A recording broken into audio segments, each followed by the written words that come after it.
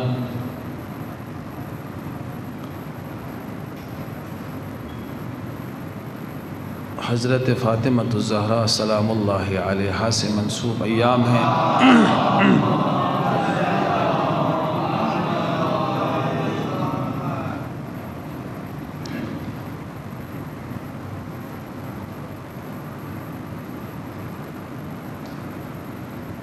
عزاداری کے حوالے سے اگر تاریخ عزاداری تشیع کا مطالعہ کیا جائے تو 80% ہمارے محافل مجالس اور منابر میں تاریخ بیان ہوتے ہیں،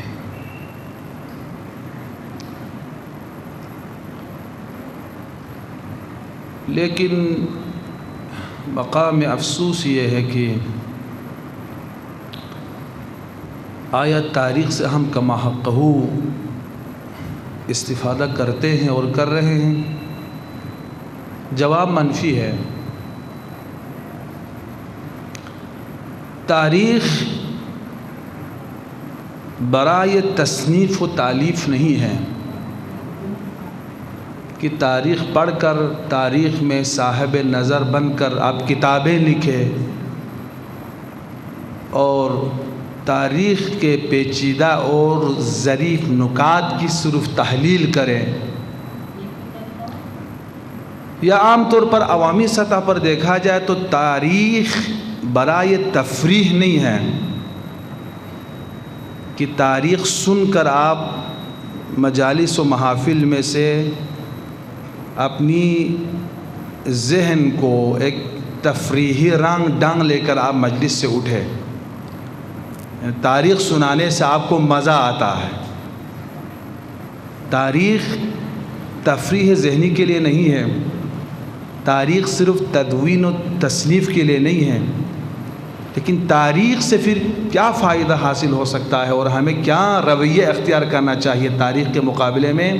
اور دشمن کی خواہش یہی ہے کہ آپ تاریخ میں اس طرح گم ہو جائے کہ جو نکات تاریخ سے جن نکات کی طرف توجہ کر کے آپ جو ہے نا اپنی زندگی میں پریکٹیکل لائف میں تغییر اور تبدیل لا سکتے ہیں وہ نہ لا سکیں۔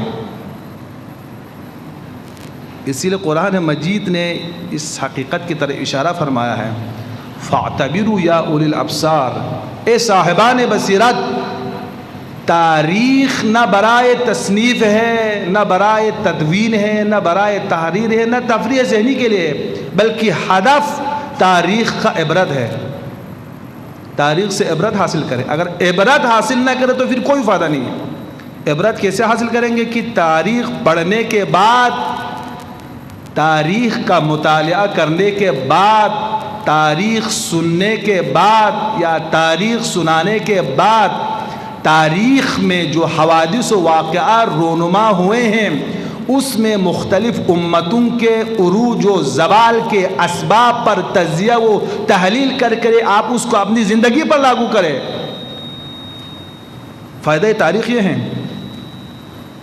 بسم اللہ الرحمن الرحیم، الف لام را، الف لام میم را۔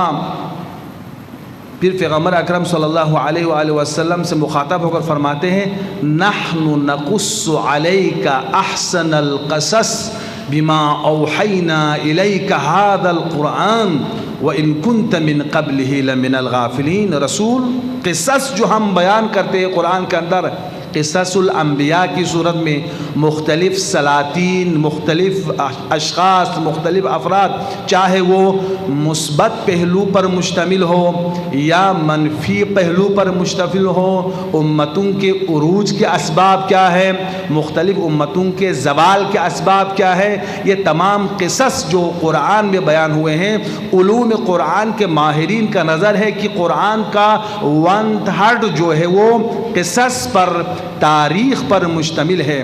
وہ حکیم مطلق، فعل الحکیم لا یخلو عن الحکمہ، حکیم کا کوئی فعل حکمت سے خالی نہیں ہوتا۔ جس نے قلب رسالت پر قرآن نازل فرمایا تاکہ نوع انسانی اس سرچشمہ زلال سے استفادہ کر کے ہوئے اپنے قلوب کی تشفی کا کام لے سکیں، اس قرآن میں جب 1/3 قصص پر مشتمل ہے، تاریخ پر مشتمل ہے، تو یہ تفریح ذہنی کے لیے نہیں ہے۔ لاغو سے قرآن دور ہے، بیہودہ باتوں سے قرآن دور ہے، بیہودہ اور بے غرض مواد سے قرآن دور ہے، تو پھر یہ 1/3 جو قرآن کا قصص پر مشتمل ہے، تاریخ پر مشتمل ہے، کس لیے ہے؟ نحن نقص علیک احسن القصص بما اوحینا الیک هذا القرآن وان کنت من قبلہ لمن الغافلین۔ میں مضمون آیت بیان کرنا چاہتا ہوں، مفاد آیت ہے رسول، یہ تاریخ اس لیے بیان ہوتے ہیں کہ تاریخ سے تجربہ حاصل کر کے غفلت کی نیند سے بیدار ہو جائے۔ تاریخ یہ ہے، تو یہ مقدمہ آپ کے لیے، تب اندازہ ہوگا کہ تاریخ جو ہم سنتے ہیں یا سناتے ہیں بے فائدہ ہے، کچھ سن کے ہم چلے جاتے ہیں، پھر اس کے پیچھے کوئی برنامہ نہیں ہوتا۔ اب ذرا محترم جو ہم نے موضوع کی طرف جا رہا ہوں، وہ مختصر تاریخ زمان کے اعتبار سے انتہائی مختصر ہے، زمان کے اعتبار سے انتہائی مختصر، لیکن مفہوم کے اعتبار سے، حقیقت کے اعتبار سے سمجھ لے کہ عظیم مطالب پر، معانی پر مشتمل جو تاریخ ہے، 75 دنوں پر مشتمل رسول خدا صلی اللہ علیہ وآلہ وسلم کے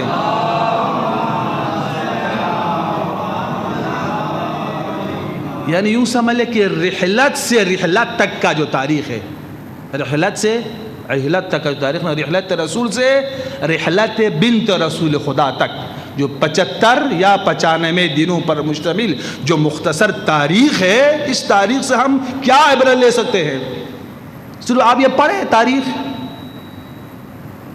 کہ آل محمد پر مظالم ڈائے گئے ہیں، بیت وحی کو نظر آتش کر دیا، حق آل محمد غصب ہوئے، پیغمبر کے اکلوتی بیٹی کے ساتھ اتنی زیادتیاں ہوئی، یہ صرف تاریخ آپ پڑھیں، یہ کافی آپ کے لیے، یہی کافی ہے۔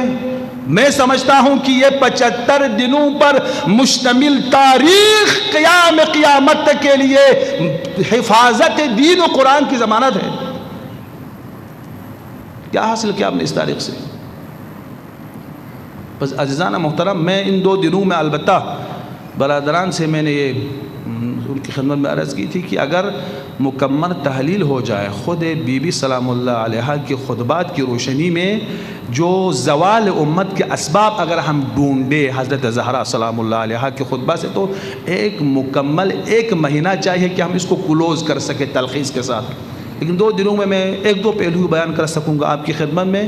البتہ صرف ایک موضوع میں نے آپ کی خدمت میں دے دیا، ارباب مطالعہ و پڑھا لکھا طبقہ ہے، آپ جائیں اور شروع جو حضرت زہرا سلام اللہ علیہا کے خطبات کے حوالے سے لکھے جا چکے ہیں یا جو ترجمہ ہے خطبہ کا، اس سے نکات اٹھا کر آپ جو ہے نا استفادہ کریں کہ کون سے عوامل اور اسباب اس خطبے میں بیان ہوئے ہیں۔ صلوات پڑھیں محمد وعلی محمد پر۔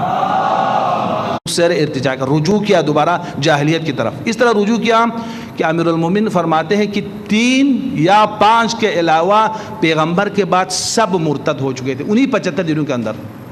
فَارْتَدُّوا عَلَىٰ أَدْبَارِهِمْ قَهْقَرِي، وہ مکمل طور پر مرتد ہو چکے تھے اور دوبارہ دور جاہلیت کی طرف چلے گئے تھے، یہاں تک صلوات پڑھیں محمد وعلی محمد۔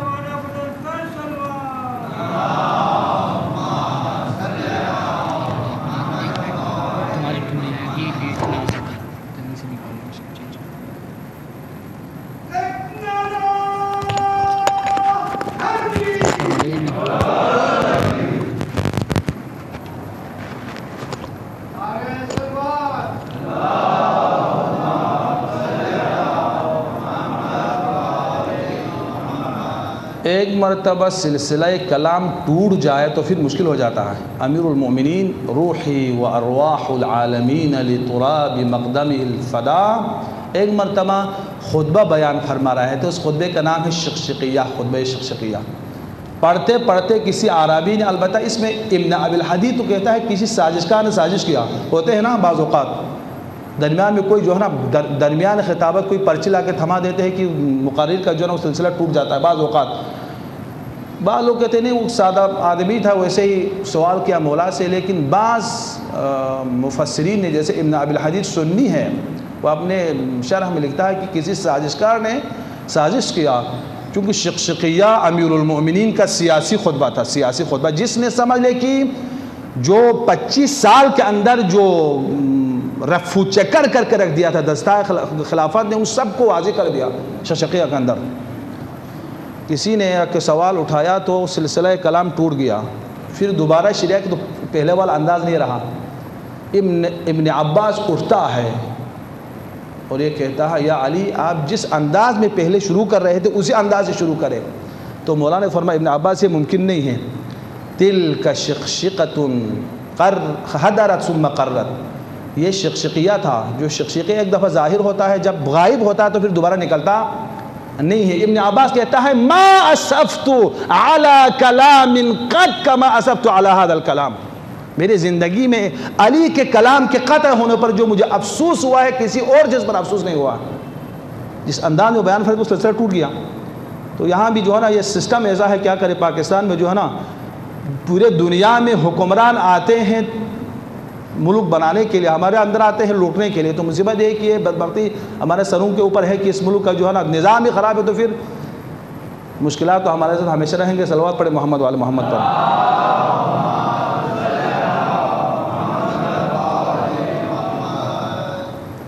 تو تمام سنی مفسرین نے نقل کیا ہے کہ 75 دنوں میں جو دور استرجاعی ہے.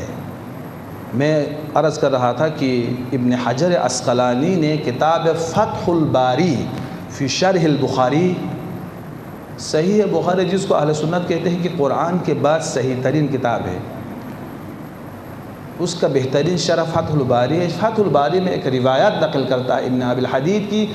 قیامت کا منظر ہے اور روایت نقل کرتے ہیں کہ قیامت کے دن پیغمبر دیکھ رہا ہے کہ جناب علی اس کے بڑے بڑے اصحاب جو ہیں وہ جہنم میں جا رہے ہیں.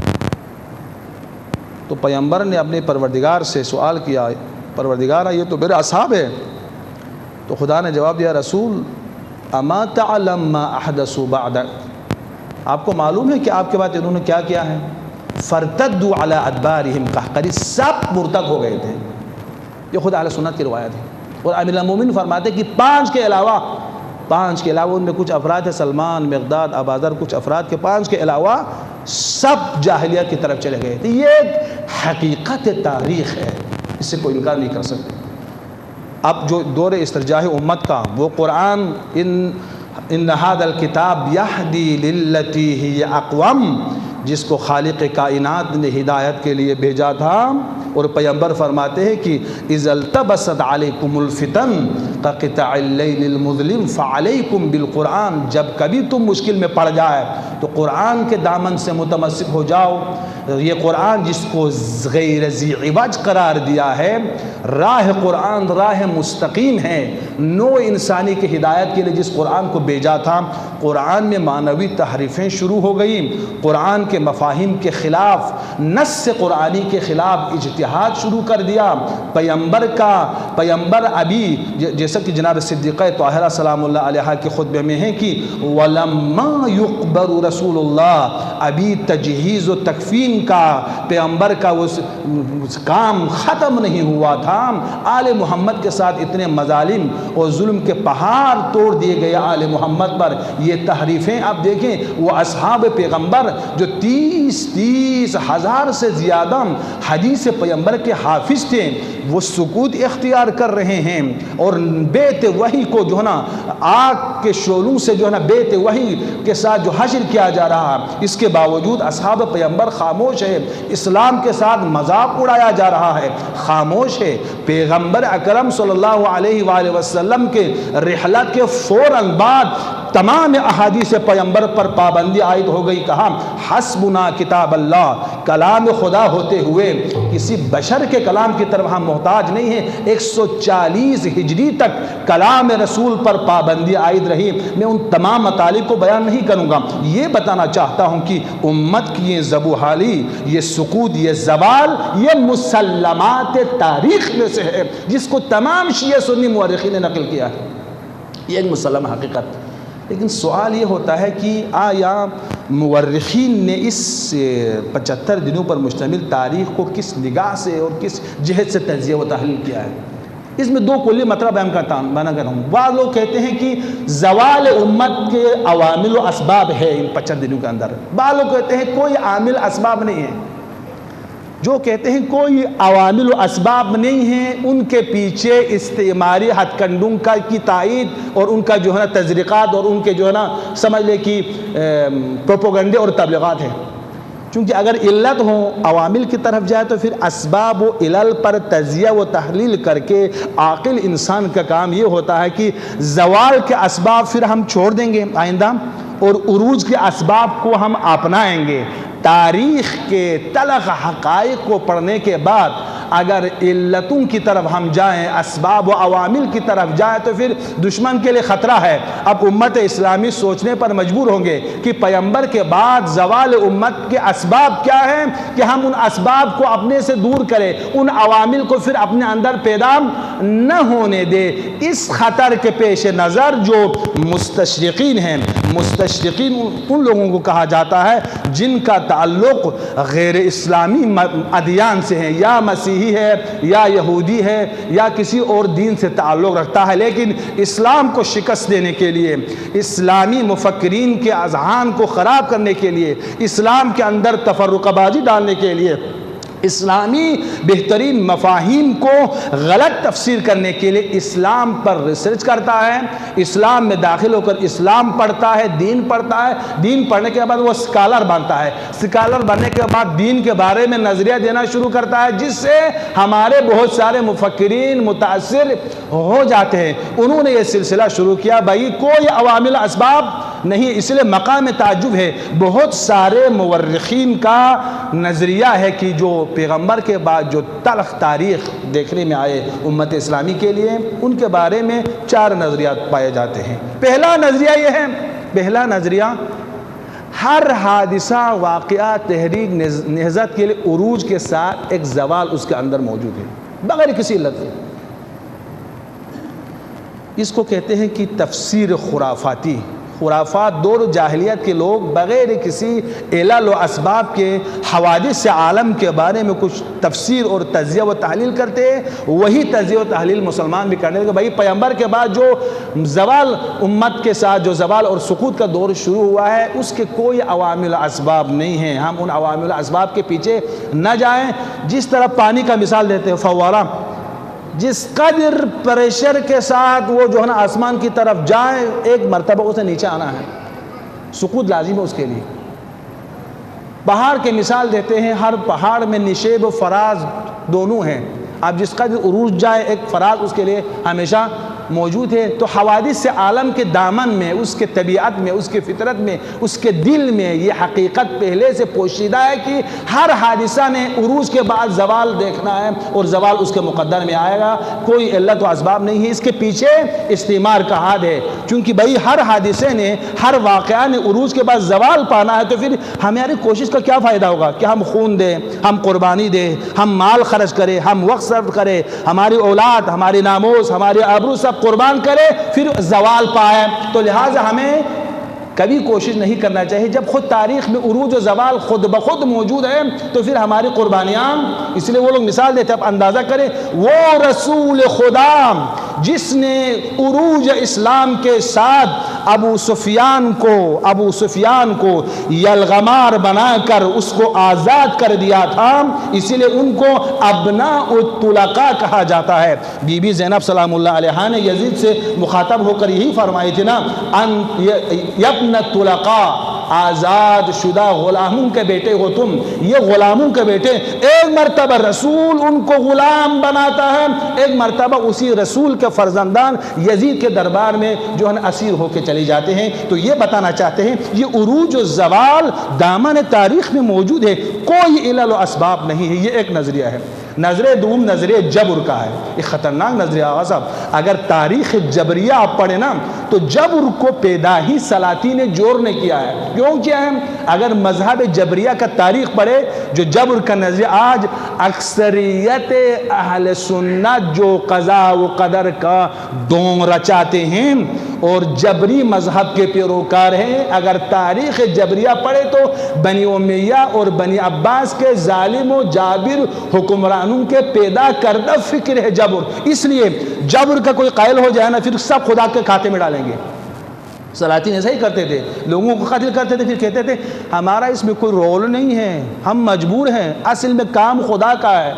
قضا و قدر الہی کا تقاضا یہی ہے۔ لوح محفوظ میں یہی لکھا ہوا ہے کہ یزید قاتل بنے، شمر قاتل بنے، سید الشہداء علیہ السلام مقتول بنے۔ لوح محفوظ مقدر الہی یہی ہے کہ ابن ملجم ملعون قاتل بنے، امیر المومنین مقتول بنے۔ تو ابن ملجم کا کوئی قصور نہیں ہے، یہ تقدیر خداوندی ہے، یہ فیصلہ شدہ ہے لوح محفوظ پر، یہ علم خداوندی کا جو ہے نا تقاضا ہے۔ لہذا جبر کو پھیلایا سلاطین نے تاکہ لوگوں پر، مستضعفین پر، مظلومین پر ظلم کر کے اس ظلم کو خدا کے کھاتے میں ڈالے کہ ہمارا اس میں کوئی رول نہیں۔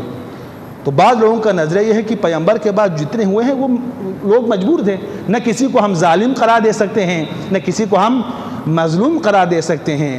آل محمد کے ساتھ یہ جو مظالم ہوئے ہیں وہ بھی مقدر میں تھا، اور جن لوگوں نے یہ کام کیا ہے وہ بھی تقدیر الہی کے پیش نظر ہے۔ تو لہٰذا ہم کسی کو مجرم قرار نہیں دے سکتے۔ آپ علل و اسباب کی طرح نہ جائیں، یہ تقدیرات خداوندی میں سے ہے، قضاء و قدر خداوندی ہے، مخلوق مجبور ہے۔ دنیا کا کوئی پتا بھی اذن خدا کے بغیر جب نہیں ہلتا ہے تو انسانوں کے اندر کیا قدرت ہے۔ جو کچھ اس دنیا میں انجام پاتے ہیں، کسی کو گناہگار قرار دینا، کسی کو عاصی قرار دینا، کسی کو متقی قرار دینا، یہ عناوین پیش کرنا درست نہیں ہے۔ اس لیے انسان مجبور محض ہے، جو کچھ کو ہوتا ہے وہ خداوند متعال کی طرف سے ہوتا ہے۔ یہ نظر دوم، نظر سوم جبر تاریخ کا ہے۔ جبر تاریخ جس کو آج کل مستشرقین نے یہ عنوان دیا ہے کہ ہسٹوریزم کے نام سے، اصالت التاریخ۔ اصالت التاریخ کا نام یہ ہے کہ تاریخ کے لیے شخصیت کے قائل ہو جاتا ہے۔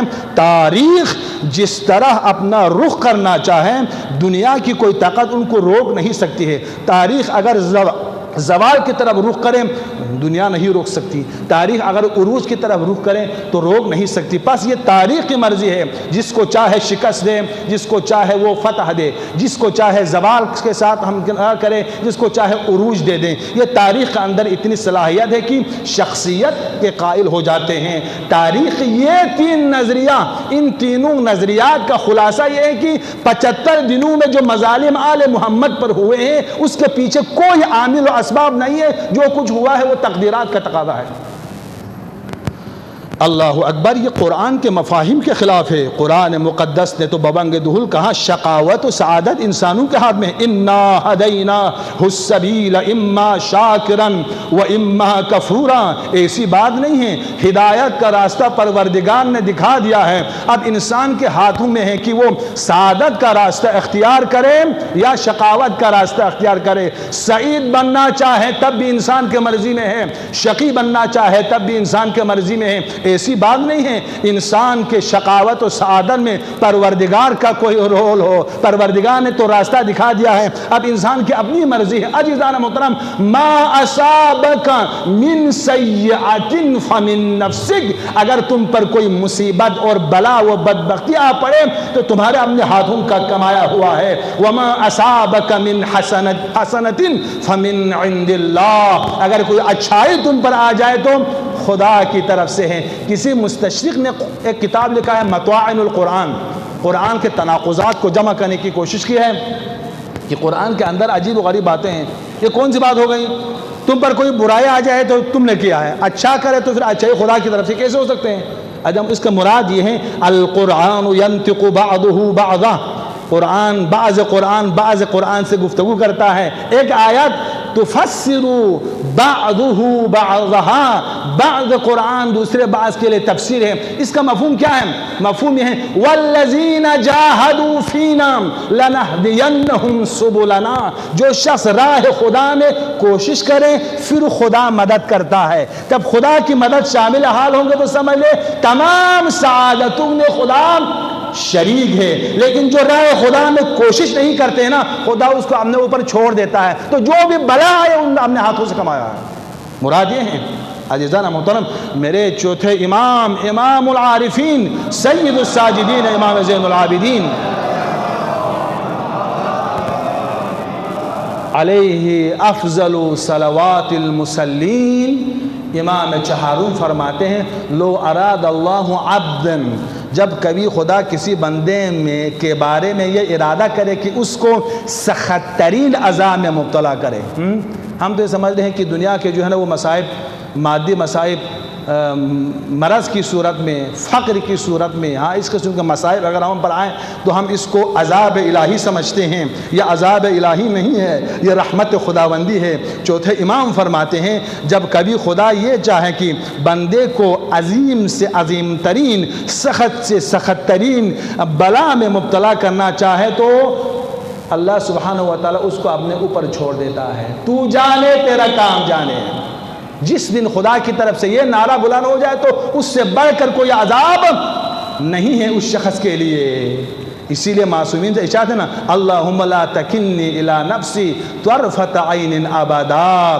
چوتھے امام بار بار یہ جملہ فرمایا کرتے تھے بار اللہ مجھے ایک لمحہ کے لیے اپنے اوپر مت چھوڑو، ہمیشہ خدا کے کنٹرول میں ہو. جب خدا کسی کو اس کے اوپر چھوڑ دے، اس کو کہتے ہیں کہ توکیل. خدا کسی کو یہ کہے کہ تم جانے تیرا کام جانے، میرا تجھ سے کوئی واسطہ نہیں ہے. عظیم ترین سخت ترین عذاب خداوندی میں سے ہے. بس کوئی خدا کے راہ میں جہاد کرے، قدم بڑھائے تو پھر خدا راستہ دکھاتا ہے. کوئی خدا سے لاپرواہی کرے تو خدا فرماتے ہیں میں تجھ سے لاپرواہی کروں گا، جاؤ جو کچھ کرنا کرو، تو جانے تیرے کہاں جانے. تو جو بلائیں اور مصیبتیں اس پر آئے گی سمجھ لے کہ فمن نفسی، جو اس کے اپنے ہاتھوں کا کمایا ہوا ہے. بس ایسی بات نہیں ہے کہ ہر کام میں جبر ہو. خدا نے اختیار دیا ہے انسان کے لیے کہ انسان اپنے مرضی سے سعادتوں کا راستہ اپنا سکتا ہے اور اپنے مرضی سے وہ شقی بھی بن سکتا ہے. اب یہ تینوں تاریخ کے جو تحلیل ہے وہ قرآن کی روح سے باطل ہے.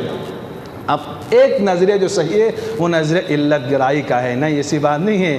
جو حادثات رونما ہوئے ہیں پیغمبر کے بعد اس کے پیچھے کچھ علتیں ہیں، ہمیں ان علتوں کے پیچھے جانا چاہیے. وہ عوامل اسباب زوال کیا ہے ان کی طرف جانا چاہیے. پھر دیکھیں یہ منفی پہلو جو پیغمبر کے بعد امت نے اپنے اندر پیدا کیا تھا جس کے بنیاد پر امت زوال کے شکار ہو گئے، وہ ہم میں نہیں ہونا چاہیے. ان علتوں کے پیچھے جانا چاہیے. اب میں اپنے موضوع کی طرف جانا چاہتا ہوں کہ حضرت فاطمہ الزہرا سلام اللہ علیہا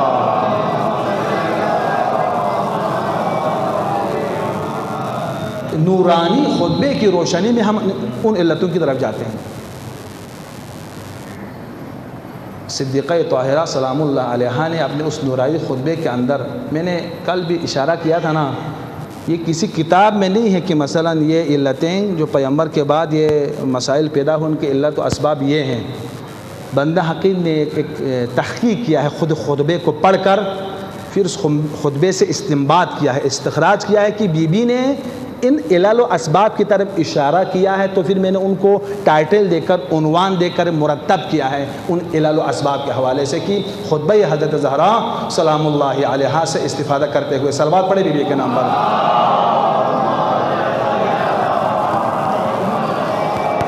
حضرت زہرا سلام اللہ علیہا فرماتی ہیں کہ زوال امت کے عوامل میں سے، علتوں میں سے ایک علت جو پیغمبر کے بعد رونما ہوئی، نفاق نے اپنے حقیقی چہرے کو ظاہر کر دیا.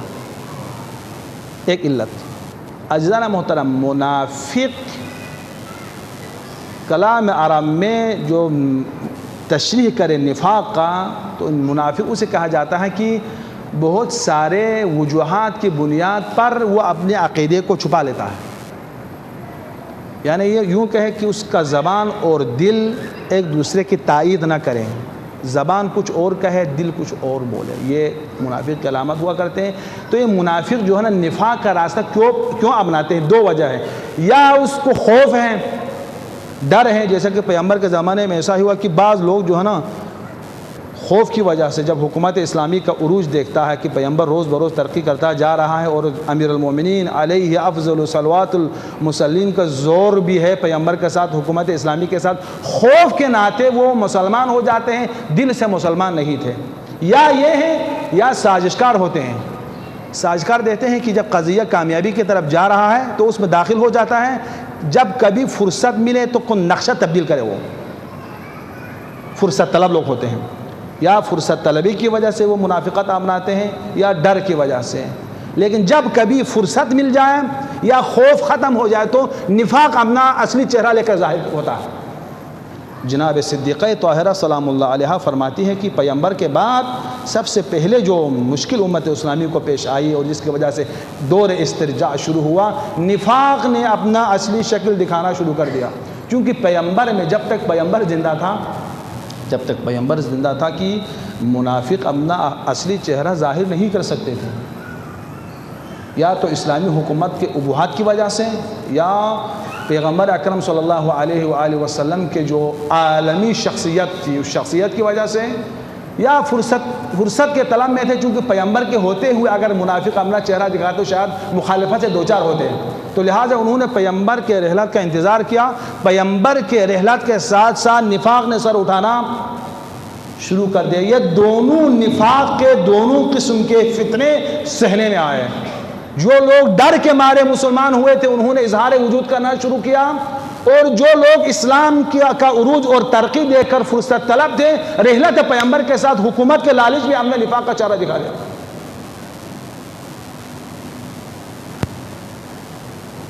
ابتدائی عامل ہے کہ منافق نے جو کچھ کیا رحلت رسول خدا صلی اللہ علیہ وآلہ وسلم کے بعد، یہ ایک تاریخی پہلو ہے جس کو صدیقہ طاہرہ فاطمۃ الزہرا سلام اللہ علیہا نے اپنے خطبے کے اندر بیان فرمایا. اولین عامل نفاق کا ظاہر ہونا.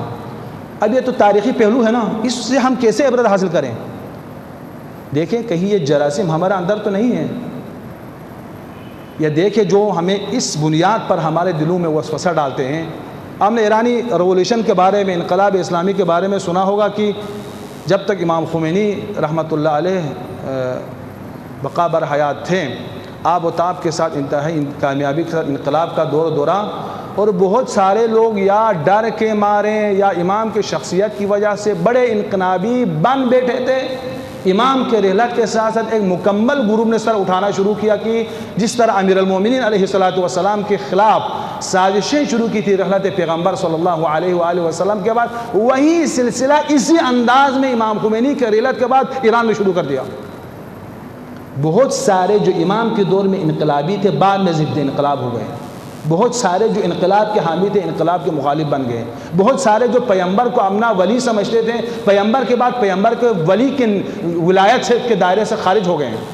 اب دیکھیں یہ سلسلہ طول تاریخ میں، اس لیے تاریخ کا تکرار ہونا اسی معنی میں ہے. یہ مسائل ہر دور میں جو ہے نا چلتا رہے گا، لہٰذا ہمیں ان سے فائدہ حاصل کرنا ہے اور عبرت حاصل کر کے دیکھیں کہ دور حاضر میں آیا یہ تاریخ تکرار ہوگا یا نہیں ہوگا. پہلا عامل جس کو صدیقہ طاہرہ سلام اللہ علیہ ہم نے خطبے میں بیان فرمایا کہ نفاق کا سر اٹھانا.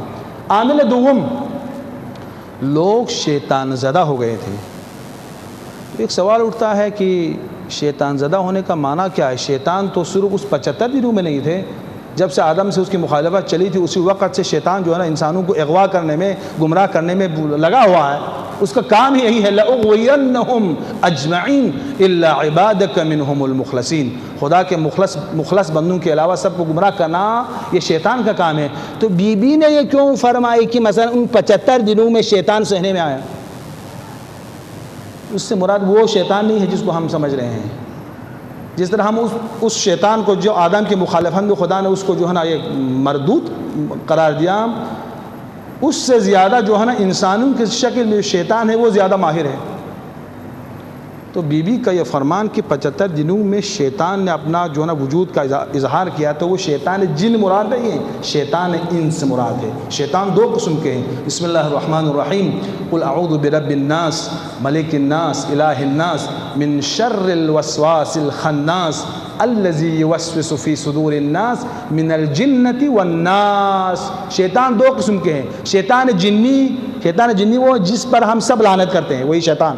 ایک ہوتا ہے شیطان انسی جو شکلاً انسان ہے لیکن حقیقت میں شیطان ہے، یعنی کام وہی شیطانوں والا ہے، شکل میں ظاہری ڈول ڈال میں انسان ہے اور انسانوں کے درمیان چلتا پھرتا نظر آتا ہے، لیکن کام شیطان کا ہے۔ شیطان کا اصلی کام کیا ہے؟ جو انتہائی جو ہے نا اصل اس کا شغل کیا ہے شیطان کا، جس کو قرآن نے پیش کیا، یوسوس فی صدور الناس، لوگوں کے دلوں میں وسوسہ پیدا کرنا شیطان کا کام ہے، این کام اس کا یہی ہے۔ جو شخص بھی دینی معاملات اعتقادات کے حوالے سے، اخلاق کے حوالے سے، ولایت کے حوالے سے دلوں میں وسوسہ پیدا کرے، وہ انسان کے درمیان جو ہے نا شیطان ہے، شیطان انس کہا جاتا ہے۔ بی بی فرماتی ہیں کہ شیطان انس اپنا کام شروع کر دیا، نہ شیطان جن وسوسہ شروع کر دیا۔ پیغمبر صلی اللہ علیہ وسلم کے بعد یار یہ تو بڑے اصحاب پیغمبر ٹھیک کہتے ہیں، پیغمبر کے بعد سعد بن ابی وقاص جیسا 80 سالہ صحابی جو ہر وقت پیغمبر کے دسترس میں ہوتے تھے، اور وہ بہت سارے اصحاب جو مختلف جنگوں میں پیغمبر کے ساتھ رہے، مسن، عمر رسیدہ، تجربہ کار، تاریخ نشیب و فراز سے آگاہ، اور پیغمبر کے ساتھ مختلف جنگوں میں شرکت کر چکے ہیں، سران قبیلہ، اثر و رسوخ والے، یہ سب ہوتے ہوئے ایک جوان انسان جس کا نام علی ہے، اس کی ولایت کو اپنائیں، وسوسہ شروع کر دیا۔ بہت سارے لوگ اسی وسوسہ میں پڑ گئے تھے۔ خود سعد بن ابی وقاص جیسی عظیم المرتبت انسان شورائے 6 نفری میں علی کے خلاف ووٹ دیتا ہے۔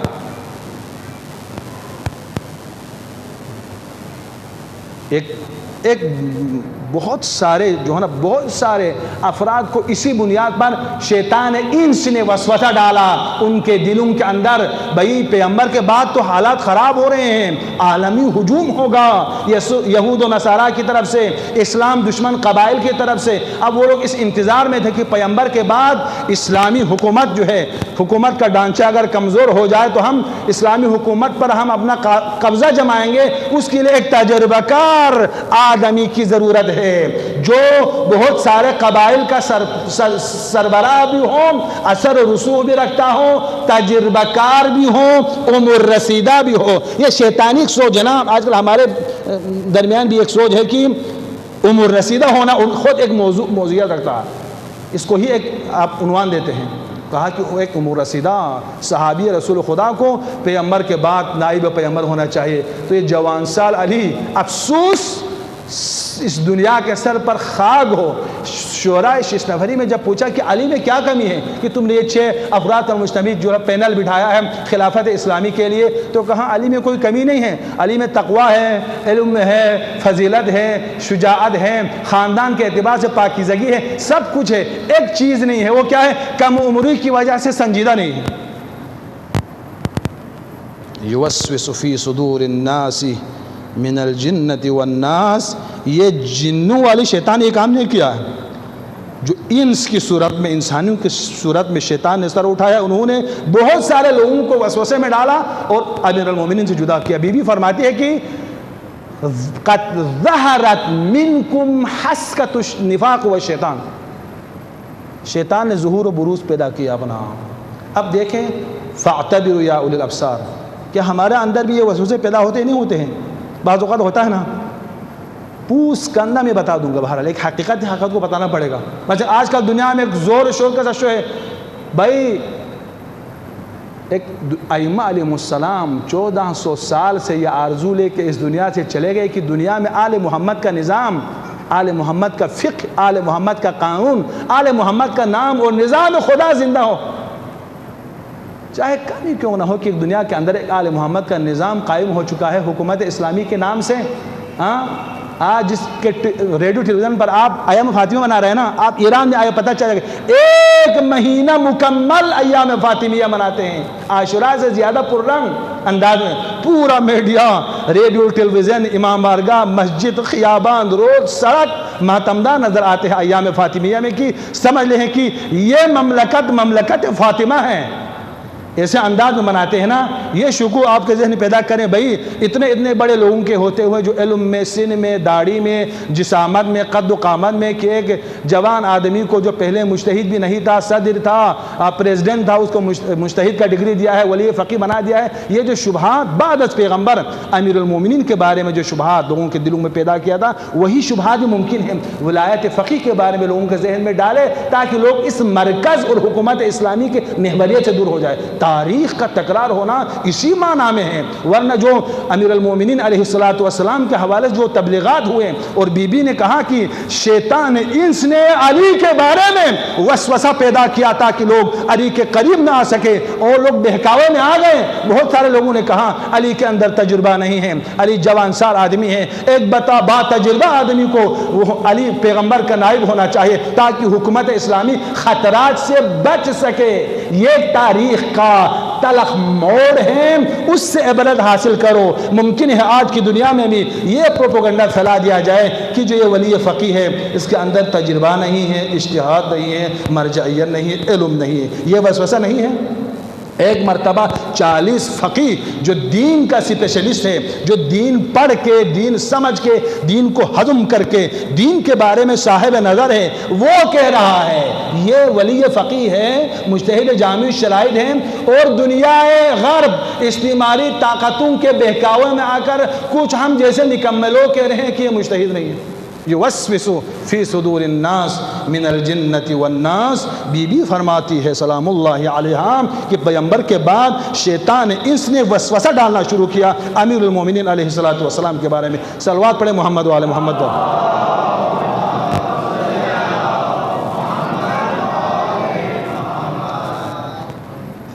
علت سوم جو بی بی فرماتی ہے کہ سقوط امت کے سبب بنے، یہ ہے کہ خوف۔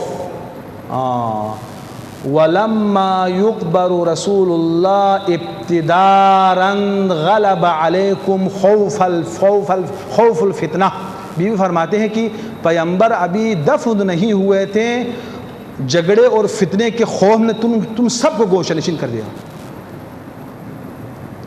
بھائی یہ تو اب جنگ شروع ہو رہا ہے، ابھی پیغمبر کا جنازہ امیر المؤمنین علیہ افضل صلوات المسلین پیغمبر کے تجہیز و تکفین کے اس مشکلات اور مسائل میں گرفتار ہیں۔ پیغمبر کا جنازہ چھوڑ کر کچھ لوگ سقیفہ میں حکومت اور اقتدار کے پیچھے وہاں پر اجتماع کیا ہے۔ اب معلوم یہ ہوتا ہے کہ پیغمبر کے بعد علی میں اور ان میں جنگ ہوگا تو ایک فتنہ اٹھے گا، تو لہٰذا ہمیں اس فتنے میں نہیں پڑنا چاہیے۔ خوف فتنہ، خوف فتنے میں کچھ لوگوں نے بے طرفی کا مظاہرہ کیا۔ امیر المومنین فرماتے ہیں کہ حق و باطل کی جنگ میں جو کہتے ہیں کہ میں بے طرفی سے پیش آتا ہوں، علی فرماتے ہیں بے طرفی نہیں ہے، عین بے دینی ہے۔ کہاں بے طرفی ہے؟ ایک مرتبہ مجسمہ حق، حجت خدا، امام کل، جس کے بارے میں پیغمبر خندق میں فرماتے ہیں برز الاسلام کلہ علی الکفر کلی، اسلام کل کفر کل کے ساتھ مقابلہ کر رہا ہے۔ اگر ایک ترازو میں ایمان امیر المؤمنین ہو، ایک ترازو میں آدم سے لے کر خاتم تک پیغمبر کے علاوہ تمام مخلوق کی ایمان ہو، تو علی کا ترازو وزین ہوگا۔ جو ایمان کل ہے امیر المؤمنین علیہ افضل صلوات المسلین، علی کو ایمان امیر المؤمنین کے بارے میں پیغمبر اکرم صلی اللہ علیہ وآلہ وسلم کے نصوص اور روایات حیرت کنندہ ہیں۔ ایک طرف ایمان کل حجت حق، کل حق ہے، علی مع الحق واللام ینابیع المودہ میں سلیمان قندوزی نے نقل کیا ہے، اور فرائد السبتین میں جبینی خراسانی نے نقل کیا ہے، حتیٰ بہت سارے اہل سنت کے متعصب علماء نے بھی اس روایت کو نقل کیا ہے کہ علی مع الحق والحق مع علی، مراد یہ ہے کہ جہاں علی ہو، جس طرف علی ہو حق ہے۔ یہ روایات مناجع اہل سنت کے اندر موجود ہے۔ ایک طرف کل حق ہے اور اس کے مقابلے میں کچھ افراد علی کے مقابلے میں آئے ہیں، اور مجھ جیسے کچھ بیکار لوگ فتنے کے خوف سے سکوت اختیار کر رہے ہیں کہ ہمیں بے طرف ہونا چاہیے۔ بے طرفی ہے، بے دینی ہے، بے طرفی نہیں ہے۔ بہت سارے لوگ بے طرف ہو گئے تھے، بے طرف، علی اور دوسرے ان کے اس کشمکش میں بے طرف۔ تو بی بی فرماتی ہے کہ فتنے کے خوف سے کچھ لوگ بے طرف ہو گئے۔ آج کے زمانے میں یہ ہوگا یا نہیں ہوگا؟ یقیناً ہوگا، اور ہو رہے ہیں کہ آپ کو دقت کرنے کی ضرورت ہے۔ بہت سارے دینی مسائل ہیں، دل آپ کا یہ کہہ رہا ہے کہ مجھے اس دینی مسئلے میں انوالو ہونا چاہیے، یہاں دین کے دفاع میں مجھے نکلنا چاہیے، حریم دین کے دفاع کے لیے مجھے قدم اٹھانا چاہیے۔ یہاں مثلا ممکن ہے کہ ولی امر مسلمین کی اطاعت میں حمایت میں مجھے جملہ بول دینا چاہیے، بولوں تو فتنہ ہوگا، بولوں تو میرا رزق کم ہو جائے گا، بولوں تو فلاں شخص مجھ سے ناراض ہو جائے گا، آئندہ محرم کے لیے مجھے نہیں بلائے گا، ٹرسٹیز پیسے کم دیں گے، فلاں عالم میرے پیچھے پروپیگنڈے کریں گے، عزت میں کمی آئے گی، لہذا مجھے کیا ہے، چاہتے ہوئے آپ سکوت اختیار کرتے ہیں۔ این بے طرفی جو لوگ پیغمبر کے رحلت کے بعد امیر المومنین کے حوالے سے بے طرف نظر آتے ہیں، اگر آپ بے طرف بننا چاہے، ورنہ کیا منطق ہے کہ ایک مرتبہ اسلام ہے اور اسلام آپ کے وجود کا احساس کرتے ہیں کہ آپ کو اس کام میں پڑھنا چاہیے، انوالو ہونا چاہیے، بولنا چاہیے، آپ کا دل بھی کہہ رہا ہے کہ بولنا چاہیے، لیکن صرف خوف فتنہ ہے، فتنے کے خوف سے سکوت اختیار کرتے ہیں جو سکوت اور زوال کے بہترین اسباب فراہم کرنے کے مترادف۔ تو بی بی فرماتی ہے کہ پیغمبر کے بعد خوف کے وجہ سے کچھ لوگوں نے سکوت اختیار کیا، یہ علت تصوم۔ میں برادران کو عرض کر رہا تھا کہ ایک علت کے لیے ایک مجلس چاہیے، چونکہ 2 مجلس میں خلاصہ کر رہا ہوں تو چارہ نہیں، میں کچھ موارد آپ کے کرنے بیان کر کے زحمت تمام کروں گا۔ علت چہارم، بی بی فرماتی ہے کہ عہد و پیمان شکنی، عہد و پیمان شکنی پیغمبر کے بعد شروع ہوئے۔ جو پیغمبر کے ساتھ لوگوں نے عہد باندھا تھا، جو وعدہ وعید کیا تھا پیغمبر کے ساتھ، اسلام جب تک اسلام اس دنیا میں باقی ہے اس وقت تک اسلام کے ساتھ وفاداری کا جو اعلان کیا تھا اس عہد و پیمان کو توڑ ڈالا۔ نکستم عہدکم، بی بی سلام اللہ علیہ فرماتی ہے کہ تم لوگوں نے اپنا عہد توڑ ڈالا، جو وعدہ وعید کیا تھا۔ عالم ارواح میں ہم سب نے وعدہ کیا ہے دین کے ساتھ وفاداری کا، لیکن ہم عہد کو توڑ ڈالتے ہیں۔ یہ علت چہارم ہے، خلاصہ کر رہا ہوں کہ ٹائم نے 1 گھنٹہ مکمل ہو رہا ہے۔ علت پنجم جو حضرت زہرا سلام اللہ علیہ فرماتی ہیں وہ یہ ہے کہ عمل میں قرآن سے دوری اختیار کیا لوگوں نے، عمل سے کے اعتبار سے قرآن، زبان سے تو قرآن محور ہے، زبان سے قرآن محور کیسے ہیں؟ پیغمبر ابھی بستر علالت پر ہیں اور پیغمبر یہ فرما رہے ہیں، ایتونی، اہل سنت کے 100 سے زیادہ راویوں نے حدیث قرطاس کو نقل کیا۔ ایتونی قلما وقرطاسا ساکتب لکم شیئا لن تضلوا بعد ابدا، قلم و کاغذ لاؤ، میں تمہیں نسخہ کیمیا لکھ کے جا رہا ہوں تاکہ قیامت تک تم گمراہ نہ ہو۔ لوگوں نے قرآن محوری کا نعرہ شروع کیا ادھر، بڑے قرآن کے وہ ہے مدافع ہے۔ کسی نے کہا کہ حسبنا کتاب اللہ، کتاب خدا کافی ہے، قرآن کے ہوتے ہوئے پیغمبر کے کلام کی طرف کیا ہمیں کوئی ضرورت نہیں ہے۔ قرآن کے نام پر اقدار قرآن کو پامال کرنا۔ بی بی فرماتی ہے کہ قرآن کے ذریعے قرآن سے دور ہوئے لوگ، قرآن کا نام لے کر قرآن سے دور ہوئے۔ قرآن تو یہ فرماتے ہیں کہ ما آتاکم الرسول فخذوہ وما نہاکم عنہ فانتہوا، جو کچھ رسول تمہیں دے لے لو، جس چیز سے رسول منع کرے رک جاؤ۔ ما ینطق عن الہوی ان ہوا الا وحی یوحی، درجنوں آیتیں دلالت کرتی ہے عصمت پیغمبر پر، حجیت قول پیغمبر پر، عظمت کلام پیغمبر پر۔ قرآن کا فرمان یہ ہے، اور لوگوں نے قرآن کے نام سے قرآن سے دوری اختیار کیا، کہا حسبنا کتاب اللہ، کتاب خدا ہمارے لیے کافی ہے، اس میں دنیا و ما فیہا کے تمام مسائل کا حل موجود ہے۔ قرآن کے ہوتے ہوئے ہمیں کلام رسول کی ضرورت نہیں ہے۔ ان کو پتہ تھا کہ کلام رسول کے اندر وہ صراحت موجود ہے۔ اصل میں ایک سیاسی بیان تھا تاکہ اہل بیت اطہار علیہ السلام کے بارے میں جو بیانات رسول خدا ہے وہ زیر قلم آ کر مدون نہ ہو جائے، وہ یہی سمجھ رہے تھے، قرآن سے دور ہو گئے۔ قرآن نے کہا کہ انبیاء کے فرزندان اپنے فرزندان انبیاء سے ارث لیتے ہیں، صلاحت ہے۔ تو وارث سلیمان داؤد، سلیمان نے ارث داؤد حاصل کیا ہے، یہ صلاحت قرآن ہے۔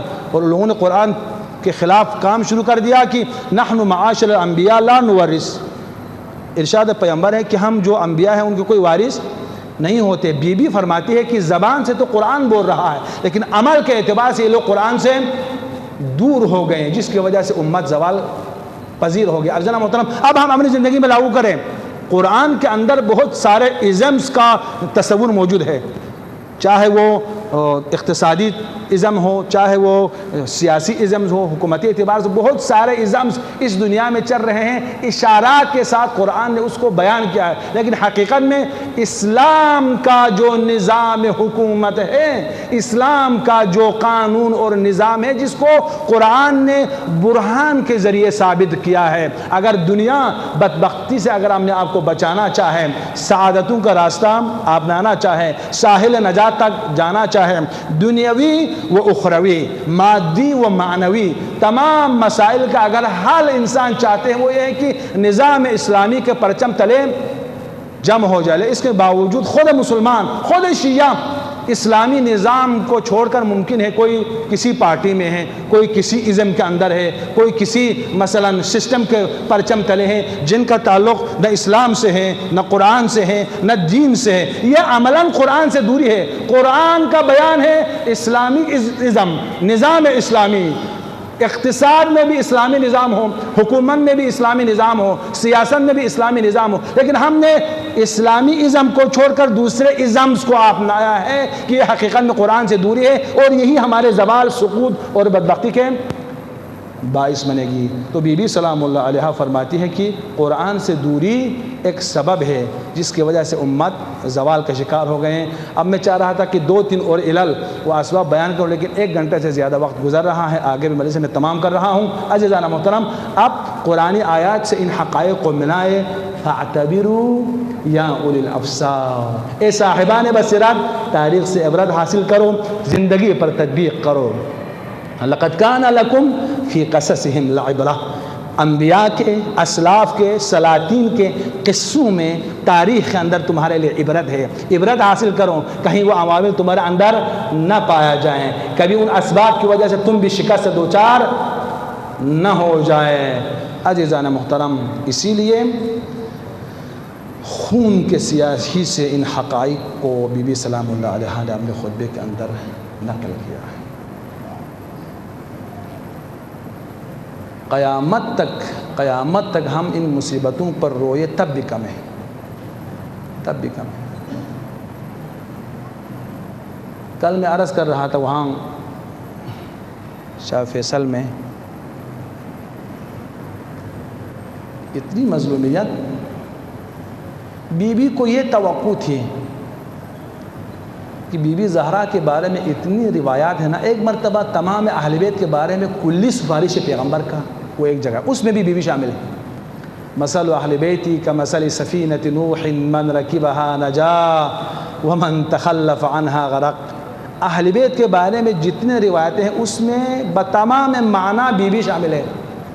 لرزاق معاصات الزہرا سلام اللہ علیہا میں سینکڑوں روایات خود اہل سنت سے منقول ہے. جناب سیدہ زہرا سلام اللہ علیہا کے سفارے میں جو پیغمبر سے ارشاد ہے، تمام روایتیں خصوص سے حضرت فاطمہ الزہرا سلام اللہ علیہا کے بارے میں پیغمبر نے بیان فرمایا. شاید بی بی کو یہ توقع تھی کہ اتنے سفارشوں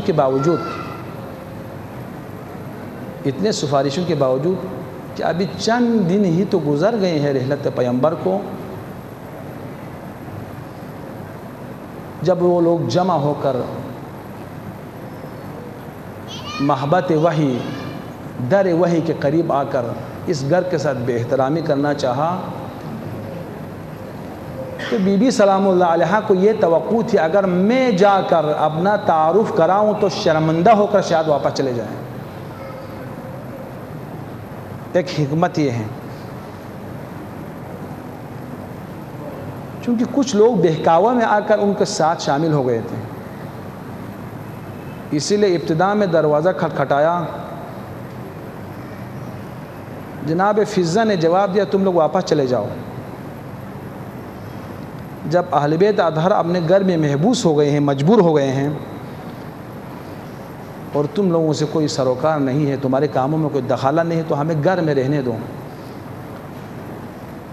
تو کہا کہ ہم علی سے جبری بیعہ لینا چاہتے ہیں. جناب صدیقہ طاہرہ نے پیغام بھیجا فضہ کے ذریعے، کہہ دو کہ علی تدوین قرآن میں مصروف ہے. کہا کہ میں اس ردا کو اپنے دوش سے زمین پر نہیں رکھوں گا جب تک میں قرآن کو تدوین نہ کروں. تدوین قرآن میں امیر المومنین مصروف ہے، تو علی کو گھر میں رہنے دو. کہا گھر کا دروازہ کھولو ورنہ ہم دروازہ توڑ کر اندر داخل ہوں گے. جب یہ آواز سنی تو بی بی نے فضہ سے کہا فضہ تو رک جاؤ، میں خود چلے جاؤں گا، شاید میرے نام سن کر یہ لوگ شرمندہ ہو کر چلے جائیں. اسی جملے پر قیامت تک شیعہ ماتم کرے تو کافی ہے، اور مسائل بیان کرنے کی ضرورت نہیں ہے. امیر المومنین سے کہا یا علی کی مظلومیت کا اندازہ کریں، آپ علی کی مظلومیت کا اندازہ کریں. میں کل شاہ فیصل میں عرض کر رہا تھا، جب لشکر نے شہر انبار پر حملہ کیا، شہر انبار عراق میں ایک شہر ہے، شہر انبار پر حملہ کیا، تو کسی سپاہی نے ایک یہودی لڑکی کے پاؤں سے خلخال چھینا تھا. کسی نے یہ رپورٹ امیر المومنین کی خدمت میں پیش کیا، یا علی سپاہیوں نے اس جنگ میں ایک یہودی لڑکی کے پاؤں سے خلخال چھینا ہے. چشم مبارک سے آنسو گرنے لگے اور کہا کوئی شخص اسی افسوس میں مر جائے تو میں کبھی اس کو مذمت نہیں کروں گا. جو ایک یہودی لڑکی کے ساتھ بے احترامی کو بھی برداشت کرنے کے لیے تیار نہیں ہے، علی کی مجبوری کا اندازہ کرے کہ دروازہ کھٹکھٹا رہا ہے اور بی بی جا رہی ہے لیکن علی مقام سے حرکت نہیں کر رہا. کہا یا علی آپ رک جاؤ، میں جواب دوں گی، شاید میرا نام سن کر یہ لوگ چلے جائیں. فضہ کو واپس بلایا، امیر المومنین کو بھی بٹھایا. کائنات کی شہزادی محور تطہیر ام الحسنین، جس کے بارے میں رسول خدا کا یہ ارشاد ہے، الفاطمۃ بضعۃ منی، فاطمہ میرا ٹکڑا ہے، وفلذۃ کبدی، میرا جگر کا ٹکڑا ہے، وروحی التی بین جنبیہ، میرے دو پہلو کے درمیان جو جان ہے نا وہ فاطمہ ہے. فاطمہ چلی جاتی ہے. عزیزان محترم، اسی جملے پر جس قدر گریہ کرے کم ہے، جب شور شرابے کی آواز آنے لگی تو پس دیوار سے دروازہ بند ہے. بی بی نے یہ آواز دیے لوگوں واپس چلے جاؤ، انا فاطمہ بنت محمد، میں محمد کی بیٹی فاطمہ ہوں. پاس رکھا لوگوں نے، میں اس ملعون کا نام نہیں لوں گا. اس نے جب یہ بات سنی کہ فاطمہ زہرا خود تشریف لائی ہے، حکم دیا آگ لگاؤ دروازے پر. نظر آتش کر دیا جاتے ہیں. آگ لگانے کے بعد سپاہیوں نے جب دھکا دیا نا، دھکا دیتے دیتے اب تک یہ فرما رہی تھی انا فاطمہ بنت محمد. اب جب دروازے کو دھکا دیا نا، کیا کہا؟ یا زینب خذینی، یا فضۃ خذینی. فضہ زینب جلدی پہنچاؤ، آپ شیعہ ہیں، آپ سن سکتے ہیں. کیا کہا؟ پہلے کہا یا فضۃ خذینی، دوسرا جملہ یہ کہا یا زینب خذینی. پھر کیا کہا؟ قد قتل ما فی احشائی، میرے بدن میں جو بچہ تھا وہ بھی شہید ہوگا. ومصیبتا وفاطمتا وسيعلم الذين ظلموا حق آل محمد أي منقلب ينقلبون. خدایا تجھے صدقہ محمد و آل محمد کا حجت خدا، نور خدا، علم خدا، روح خدا فاطمۃ الزہرا سلام اللہ علیہا کا صدقہ ہم پر اپنے رحمتیں و برکتیں نازل فرما. مومنین و مومنات جو اس مجلس اعظم میں شریک ہیں، ان کے جو بھی دنیاوی و اخروی حاجات ہیں ان کو برلا. جہاں کہیں مریضہ ہے، خصوصاً ایک مریضہ کے حوالے سے ایک مرد مومن نے التماس دعا کہا ہے، فاطمہ الزہرا کا شکستہ پہلو کا واسطہ بار الہا، جہاں کہیں مریضہ ہے، خصوصاً اس مریضہ کو شفاء عاجل و کامل عنایت فرما، تجھے صدقہ محمد و آل محمد کا عالم اسلام کو عالم کفر و ضلالت پر فتح و کامیابی عطا فرما۔ دشمنان تشیع اگر قابل ہدایت نہیں ہے تو نیست و نابود فرما، مقامات مقدسہ کی تو حفاظت فرما، عراق میں ایک اسلامی نظام قائم کرنے کی شؤون کو توفیق دے، ہمارے مراجع اعظام مجتہدین اعظام عراق میں جتنے ہمارے مراجع ہیں، خصوصاً ولی فقیہ کو اپنے حفظ امان میں رکھ، تجھے صدقہ محمد و آل محمد کا تشیع کے صفوں میں وحدت ایجاب فرما، مومنین و مومنان کو آسمان و زمین کی بلیات سے محفوظ فرما، ہمیں آئندہ بھی انتہائی اہتمام کے ساتھ عاشورۂ حسینی کی طرح ایام فاطمیہ کو پرزور انداز میں منانے کی توفیق دے، اور ان ایام کے اہتمام کرنے والے برادران اور بزرگان جو بھی شریک ہے ان مجالس کو بپا کرنے میں ان کے مال عزت دولت خصوصاً ان کے ایمان و جوانی میں ترقی عنایت فرما، وصلی اللہ علی محمد و آلہ الطاہرین۔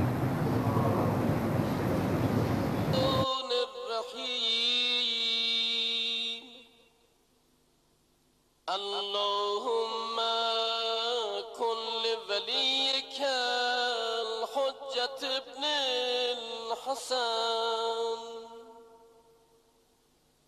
صلواتك عليه وعلى آبائه في هذه الساعة وفي كل ساعة وليا وحافظا وقائدا وناصرا ودليلا وعينا حتى تسكنه أرضك طوعا وتمتعه فيها طويلا۔ بسم اللہ الرحمن الرحیم، فاعتبروا یا اولی الابصار، وقوله تعالی لقد كان في قصصهم لعبرة لأولي الألباب۔ صلوات۔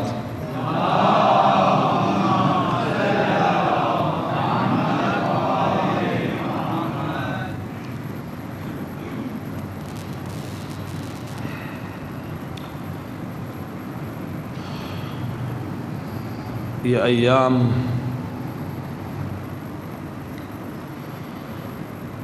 محافظہ حریم عظماء ولایت و امامت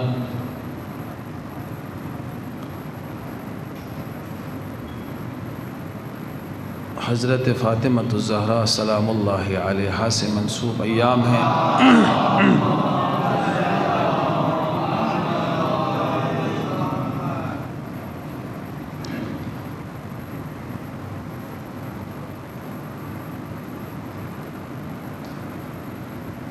عزاداری کے حوالے سے اگر تاریخ عزاداری تشیع کا مطالعہ کیا جائے، الخلائق بقدرته ونشر الرياح برحمته ووتد بالسخور ميدان أرضه الذي جعل الحمد مفتاحا لذكره وطريقا من طرق الاعتراف لوحدانيته وسببا لمزيد من فضله ودليلا على آلائه وعظمته، ثم الصلاة والسلام والتحية والإكرام على أفضل بريته وخاتم رسله وأمين وحيه وحافظ سره ومبلغ رسالاته البشیر النذیر السراج المنیر الطہر الطاہر الدر الفاخر البحر الذاخر العلم الظاہر المنصور المؤید صاحب الوقار والسکینہ المدفون بعرض المدینہ حبیب قلوبنا وطبیب نفوسنا وشفیع.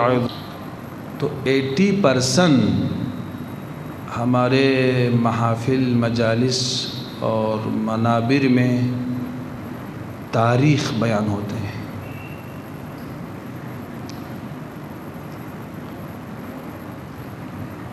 لیکن مقام افسوس یہ ہے کہ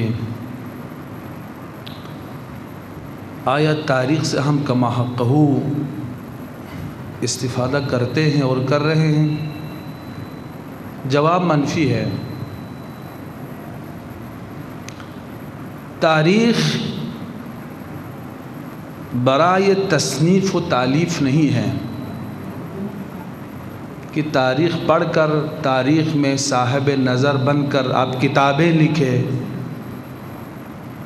اور تاریخ کے پیچیدہ اور ظریف نکات کی صرف تحلیل کریں.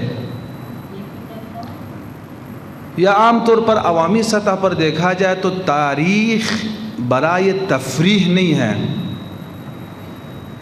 کہ تاریخ سن کر آپ مجالس و محافل میں سے اپنی ذہن کو ایک تفریحی رنگ ڈنگ لے کر آپ مجلس سے اٹھے.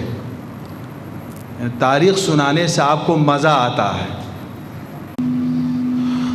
اعوذ باللہ السمیع العلیم من الشیطان اللعین الرجیم. بسم اللہ الرحمن الرحیم.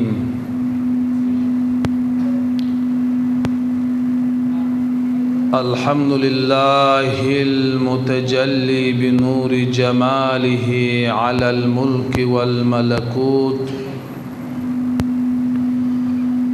المحتجب فی عز جلالہ بشعشعۃ اللاہوت عن سکان الجبروت فضلا عن قطان الناسوت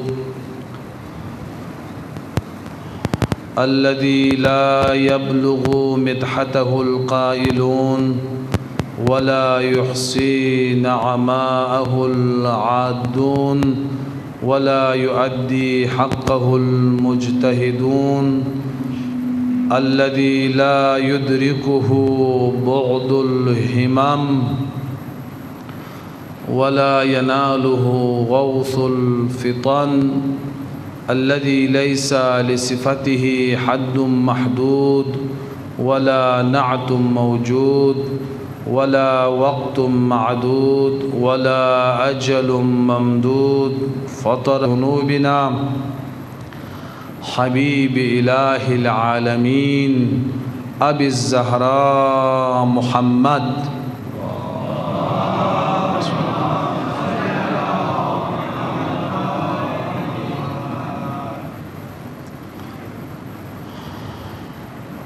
وآلہ الطیبین الطاہرین المعصومین المظلومین الہداة المنتجبین لا سیما علی ابنته فاطمة الزہراء سیدتی نساء العالمین الذین اذهب اللہ عنہم الرجس وطہرہم تطہیرا.